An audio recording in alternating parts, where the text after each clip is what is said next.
Guys, do you think there's actually a chance that the store you love to hate, Harbor Freight, might actually be really, really better than you're giving it credit for?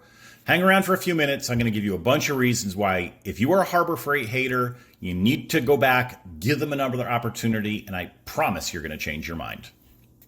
So here's a simple question to begin. How many Harbor Freight locations do you think exist in America today? I'm going to give you a hint. The number is probably bigger than you thought it was. I'm going to ask you to put your guess in the comments below before I give you the actual number, which I'll do in a few minutes. But Harbor Freight has been on a tear. This is one of the things that I think you need to give them another opportunity if you are a Harbor Freight hater, and there's plenty of you out there. And you know what? Going back 20 years, and the company's been in business for more than 40 years. If you're someone who went to the Harbor Freight of 20 years ago, I get it. They sold junk. I've been there. I think the only thing I used the local Harbor Freight for years and years ago was it was a Saturday afternoon and I had a bolt that was frozen on and I had the engine halfway out of my car and I needed a grinder. I needed it for one job. I would go to Harbor Freight, spend $20 on this piece of junk grinder that would probably last, 10 hours if I'm lucky, but I'd get that darn bolt off. That's what Harbor Freight used to be for. And it was hit or miss. You might find what you needed. You might not. They bought a lot of what they called opportunity buys back in the day. They were buying fire damages and water damages and closeout opportunities and, liquidation sales. They would just buy tons of a single product. And it was like a crapshoot every time you went into the store. You never know what you'd find. They upped their game, quote unquote, a little bit by starting to make some of their own tools, which frankly were mostly pretty junky. So I get it. If you've got a bad taste of this company, I understand it. However, in the last 10 to 12 years, Harbor Freight has really, really changed. I'm super picky. By the way, I'm a handyman, so I rely on my tools to make my living. If I don't have a tool that I need for a specific job, I'm not making money and not paying my bill.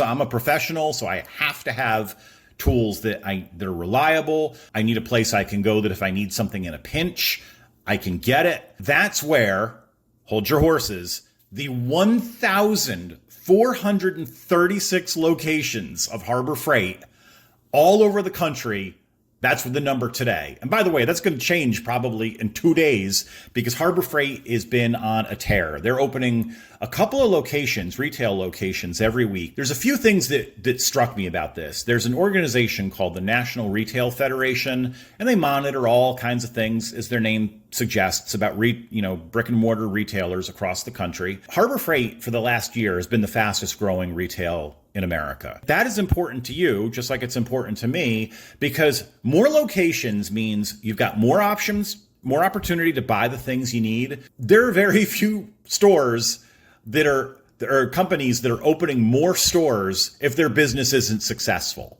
And the business is successful because people go back. You can't make a living as a retailer if people come in once, they buy something, and the experience or the product was so terrible, they never come back again.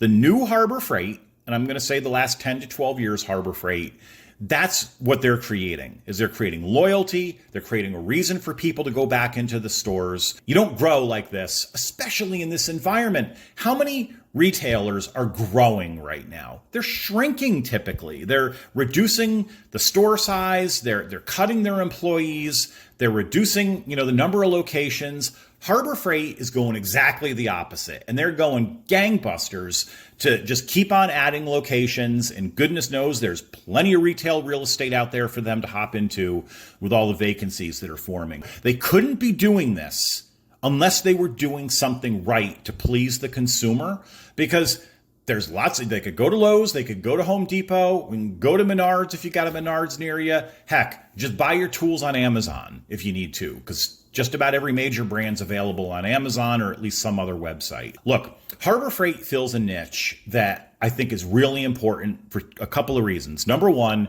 the offerings they have. And they have everything from power tools to battery platforms, lots of hand tools. You just go, I'm walking around my local Harbor Freight in my head, from everything from air tools to nail guns to, they actually have a decent size automotive section, toolboxes, tarps. I buy all my tarps when I do painting projects. I buy all my tarps at Home Depot because they're so economical and they're decent quality.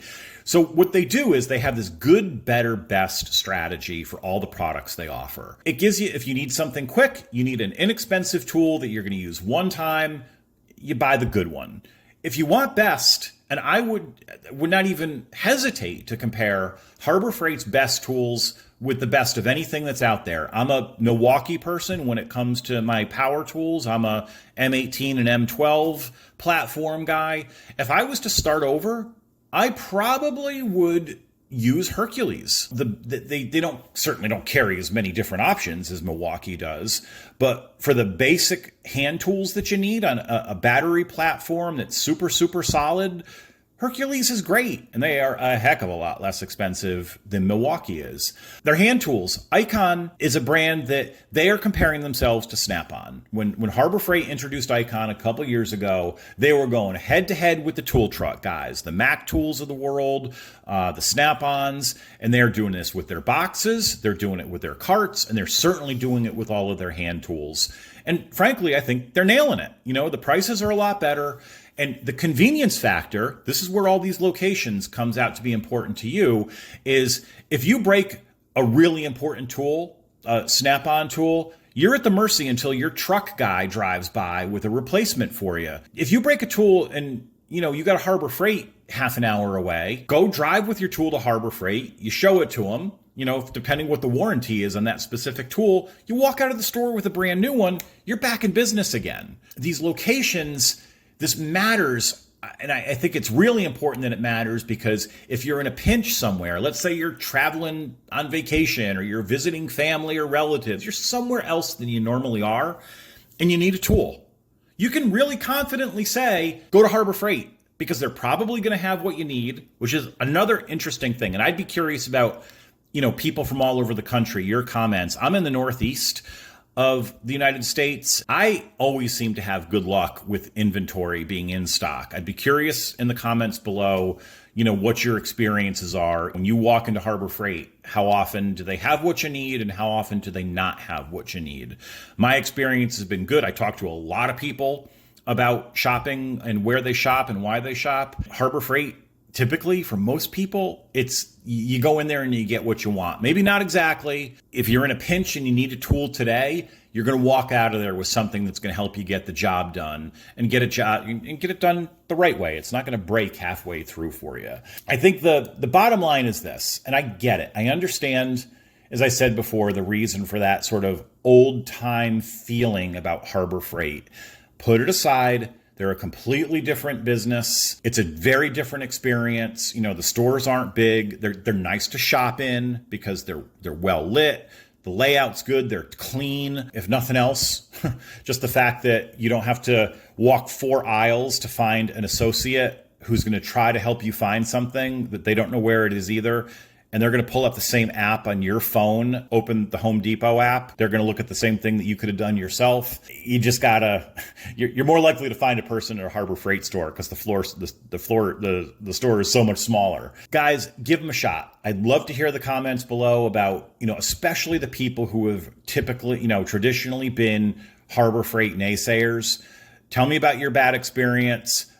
Go shopping. Buy a few tools, and then come back and tell me about that experience after the fact. And I am more than willing to bet that you will become a fan of Harbor Freight. Will it become your automatic go-to? I don't know. Maybe. But it's worth a shot because it does open up your opportunities to buy the tools that you need at a really good value and to get them quickly.